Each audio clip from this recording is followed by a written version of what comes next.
Տիկին Բաղդասարյան այսօր արդեն Իրինա Յոլյանի քվեարկությունն է, հա, համապատասխան հազարով։ Այս պահին ընթանում է։ Ընդհանուր առմամբ ինչ դիտարկումներ ունեք իր հարցերի պատասխաններից, ելույթներից, հա, ինքը կարծես նշում էր, որ իշխանափոխությունը իր կարծիքով պարտադիր պետք է տեղի ունենա։ Ինչն էր խանգարում անել այդ իշխանափոխությունը եւ չհասնել այսօր ազգային ժողով։ Ինձ թվում է իշխանափոխության ցանկացած նկրտում, որ ընդդիմադիրներն ունեցել են, ձախողվել է հունիսի 7-ին, այնպես որ հորդորում եմ գալ կառուցողական դաշտ եւ հանգիստ ու հանդարտ աշխատել այն օրակարգի ներքո, որը թելադրում է իշխանությունը։ Տիկին Բաղդասարյան, ձեր տպավորությամբ ընդդիմությունը ունի սեփական օրակարգը, որով եկել է ազգային ժողով, արդեն երրորդ շաբաթն է ձեր ելնելն ազգային ժողովի նիստերը, տպավորություն ունեք մասնավորապես Հայաստանի եւ ուժեղ Հայաստան խմբակցությունների թիվ 1 օրակարգը ո՞րն է։ Ես առիթ ունեցել եմ այդ մասին խոսելու եւ պետք է ցավով կրկնեմ, որ օրակարգ անշուշտ ունեն, բայց այդ օրակարգը հայաստանյան օրակարգ չէ եւ թելադրվում է այլ աշխարհաքաղաքական բևեռներից։ Մասնավորապես ինչ օրակարգի մասն է։ Ես ասել եմ այնտեղից, որտեղից գրվում են մեթոդիչկաները իրենց, Լուբյանկայից։ Խոսքի իշխանափոխության մասին արդեն ներքսում լինելով հանդերձ։ Ես գործընկերոջ հարցին պատասխանեցի օրակարգի վերաբերյալ, ինչպիսի օրակարգ ունեն, ասի օրակարգ ունեն, որը հայաստանյան օրակարգ չէ, Հայաստանից անդին։ Ընդհանուր առմամբ իրենց այս խոսույթը, հա, որ քրեական գործերը կապում են քրեական հետապնդումների, ռեժխնդրության, քինախնդրության հետ, ինչպես է հետապնդում։ Տեսեք, ցանկացած գործընթաց, որի ետևում կան քրեաիրավական որակավորումներ, կարճ ժամանակ անց ստանում է նաև քաղաքական ենթատեքստ, ինչն է պատճառը։ Պարզապես գործընկերները փորձում են խուսափել այն իրականությունից, որն ունենք, այսինքն մարդիկ իրենց դիզած հարստությունը, ապօրինի գույքը եւ ակտիվները, որոնք ունեն, փորձում են թաքցնել ժողովրդից, իսկ մեզ դիտող մարդիկ, մեր հանրույթը իհարկե գիտե թե ինչի մասին է խոսքը եւ որևէ քրեաիրավական որակավորումներ դժվար է թաքցնել քաղաքական ենթատեքստի ներքո։ Ի վերջո մենք ապրում ենք մեկ երկրում, որտեղ ամեն ինչ բաց է եւ թափանցիկ եւ կարծում եմ, որ լավագույն գնահատականը եւ լավագույն դատավորը դա իհարկե ժողովուրդն է։ Բաղդասարյան, վարչապետի տիկին Աննա Հակոբյանն ընտանեկան բռնությունների թեմայով վերջին շաբաթների ընթացքում գրառումներ է անում, հարցազրույցների շարք է ցուցել, նաև օրենսդրական նախաձեռնության պատգամավորները հանդես գալու փոփոխություններ կատարելու վերաբերյալ, օրինակ Վիլեն Գաբրիելյանն էլ ես չեմ հիշում ընդդիմադիր պատգամավորներից, որ մեկին ասաց, ինչու են միայն կանանց թեմաներով բռնության մասին խոսում, օրինակ տղամարդիկ են բռնության ենթարկվում, այդ համատեքստում վարչապետ Նիկոլ Փաշինյանը քիչ առաջ իր ասուլիսի ընթացքում հայտարարել է Քոչարյանին ես չկատաղում, որ հետևից գնալու են, գտնելու են, ու ես իրեն չեմ նախանձում։ Սա բռնության կոչ չէ տղամարդու, տղամարդկանց իրավաբան համակարգի ներկայացուցիչների իշխանության ներկայացուցիչի նկատմամբ։ Այնինչ իրականացնում է վարչապետի տիկինը, բնականաբար շատ կարևոր առաքելություն է եւ մեր հասարակությունը պետք է առերեսվի այդ խնդրին, որովհետեւ այո, բռնության ենթարկվում են բազմաթիվ կանայք եւ ցավոք սրտի այդ մասին շատ հաճախ լռում են, իսկ այդ լռելային համաձայնությունը կա նաեւ հանրույթի եւ հանրության կողմից։ Ինչ վերաբերում է վարչապետի մեկնաբանությանը, անձամբ ծանոթ չեմ եւ գիտեք վարչապետի խոսնակը չեմ, որ այժմ մեկնաբանեմ, վստահ եմ, որ վարչապետի խոսքերը թույլ կտակ ավարտեմ։ Վարչապետի խոսքերը մեկնաբանության կարիք չունեն եւ իր ասածին ավելացնել ոչինչ։ Տիկին Բաղդասարյան, իսկ չեք կարծում, որ ամեն դեպքում երկակի ստանդարտներ են գործում, օրինակ խորհրդարանում խոսում եք բարեվարկությունից, ես ավարտեմ, դուք օրինակ խոսում եք բարեվարկությունից, բարեվարկության կանոններ են այսպես սահմանվում եւ նույն ժամանակ մի կողմից օրինակ վարչապետի ելույթը հայտնի բառապաշարով չեմ ուզում կրկնել չի ընդհատվում, փոխարեն օրինակ ընդդիմադիր մեկ պատգամավորի խոսքը դառնում է այսպես բոլորը։ Տեսեք, մենք խոսույթի մեջ պետք է տարբերակենք գնահատողական դատողությունները, որոնք որ կան, եւ պիտակավորումները եւ որակավորումները։ Եվ ես կարծում եմ, որ եթե մենք այդ տարանջատումը իրապես իրականացնենք, ապա նման հարցեր առնվազն չեն առաջանա եւ դուք ասում եք, ես ձեր հարցը լսեցի, դուք ասում եք չեք կարծում, ես ասում եմ չեմ կարծում։ Շնորհակալություն։ Տիկին Բաղդասարյան, օրերս էթիկայի հանձնաժողովի կազմն է հաստատվել, ինչպես եք դուք պատկերացնում հանձնաժողովի կազմում, եթե մարդ լինի, ով որ պիտի ինչ-որ ձև խախտի էթիկայի օրինակ սահմանված կանոնները, այս դեպքում այդ մարդու էթիկային համապատասխանելիությունը ովքեր պիտի քննեն։ Տեսեք, դուք իրավացի եք, ազգային ժողովի նախագահի կողմից հաստատվել է էթիկայի հանձնաժողովի կազմը, փոխարինող անդամները,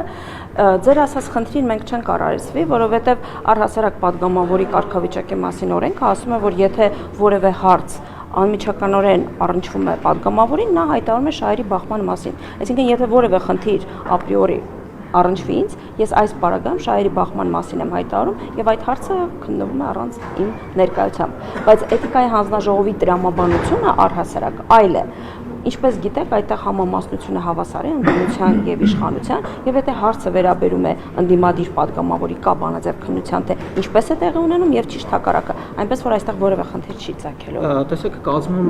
հանձնաժողովի կազմում կա մի հոգի, Վիլեն Գաբրիելյան, ով ժամանակներ առաջ հայտարարեց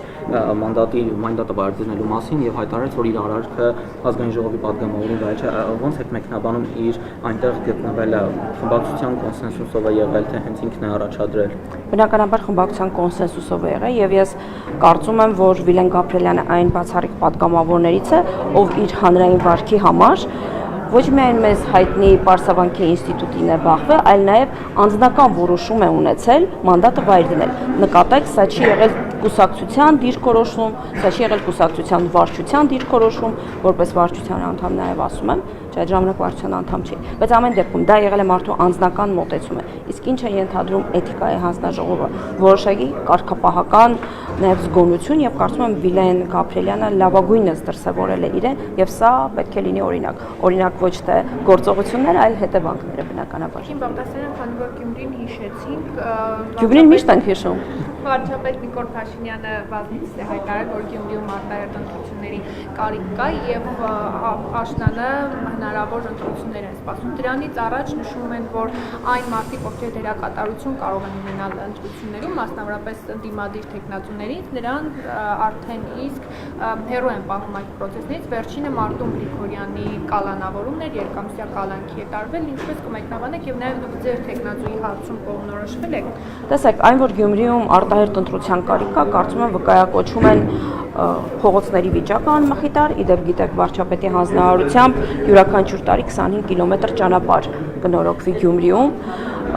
Բնորոշում են օրինակ երեկ էլի գրառում տեսա, որ երեկոյան ժամերին շների հարձակում կար, հիշում եք գործողություններ ուներ իրականացնելու թիմը, որը չի անել։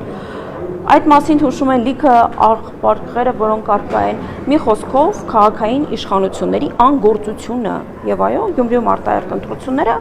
պահանջ է, հանրային պահանջ։ Գործընթացները բնականաբար լինելու են բացառապես իրավական շրջանակներում, բայց թերևս կարող է սխալվեմ, բայց ես չեմ հիշում, որ ժամկետ նշված լինի Աշունը։ Աշնանը մենք ունենք հերթական թիմ ընտրություններ, այդ թվում նաև Շիրակի մարզում, Գյումրիու արտահերտ ընտրությունները կլինեն այն պահին, երբ իրավական կարգավորումները թույլ կտան։ Ինչ վերաբերում է թեկնածուին, ես կարծում եմ, որ առաջիկայում, երբ գործընթացները ավելի գործնական փուլ մտնեն, հանրությանը պարզ կդառնա թեկնածուի անունը։ Մարտուն Գրիգորյանի վերաբերյալ որքան գիտեմ այս պահին քրեական գործընթաց կա, ես զերծ կմնամ քաղաքական գնահատական կարգով։ Նշեցիք խնդիրներ, որոնք Գյումրիում առկա են, բայց այդ խնդիրները նախկին բոլոր իշխանությունների ժամանակ էլ եղել են, այն ժամանակահատվածում եւ նաեւ Սարիկ Մինասյանն է կառավարել աղբավայրերը, փողոցները, շները, տրանսպորտի խնդիրի վերջո հանրապետության երկրորդ քաղաքում տրանսպորտի խնդիրը եթե չասենք ահավոր վատ վիճակում է գտնվում, դա մեծ ձևակերպում է։ Սարիկ Մինասյանը պաշտոնավարել է, ինչպես գիտեք, երբ որ նախկին իշխանությունները կազմալուծվեցին, այսպես ասած, անգործության մատնվեցին, վարչապետի որոշմամբ նշանակվել է եւ կարճ ժամանակահատված պաշտոնավարել է, իսկ գիտեք, եթե համայնքի ղեկավարը ունի ավագանու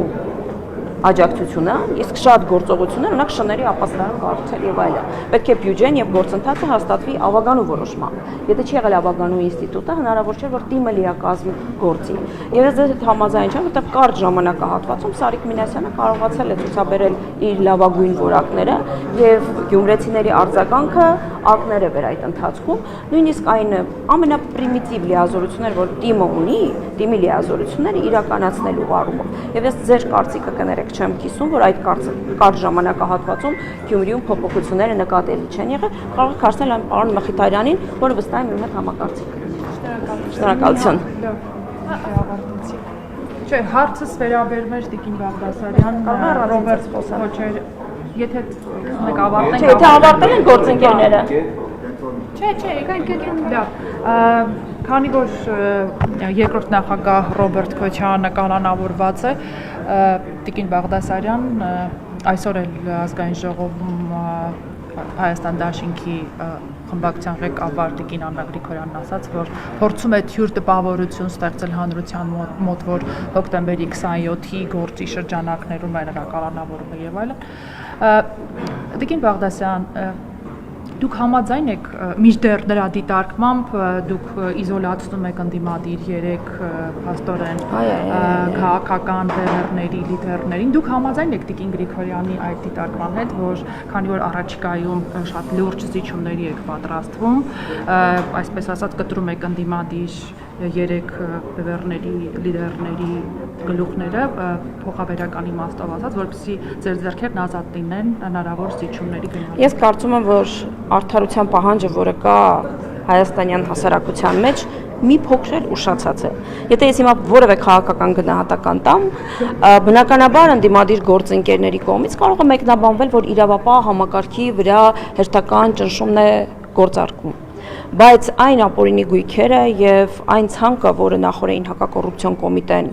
հրապարակել էր, իսկ հակակոռուպցիոն կոմիտեն բարձ ինչ գործերով է գործառույթ իրականացնում, ընդհանրապես գիտեք, չէ՞, որ ապօրինի գույքի գործերով անցնող մարդիկ հակառակ նորմն է գործում եւ իրենք պետք է ապացուցեն, թե ինչ ծագումնաբանություն ունեն նման գույքերը։ Ես կարծում եմ այս էպոպեային մենք առիթ կունենանք դեռ երկար հետևելու եւ որոշակի եզրահանգումներ անելու, իսկ այն պահանջը, որ ասում եք ընդդիմադիր գործընկերներին գլխատելու քաղաքական առումով կամ այլ գործընթացներ իրականացնելու, դա մեր հանձնառությունն է եղել եւ ժողովրդի պահանջը եւ ժողովուրդը 720,000 քաղաքացի գնացել եւ քվե է տվել մեզ նաեւ դրա համար եւ մենք ընդհանրապես առաջնորդվելով ժողովրդավար երկրների սկզբունքներով իրականացնում ենք ժողովրդի կամքը, որովհետեւ Հայաստանում սահմանադիրը ժողովուրդն է եւ ուրեմն ճշմարտությունը բխում է ժողովրդից։ Տիկին Գրիգորյանի մատնանշած մոտիվը, որ առաջիկայում զիջումների եք գնում, Ես չգիտեմ Տիկին Գրիգորյանը ինչ մտայնության մեջ է, ինչ է ուզում իր խոսքով ասել, բայց ես կարծում եմ, որ Տիկին Գրիգորյանի խմբակցությունը, երբ որ ամեն անգամ ասում է, թե մենք ինչ ենք կարող ժառանգել ձեզանից, մի բան ժառանգել եք։ Պատգամավոր, որը իրենց ֆրակցիայի ղեկավարն է։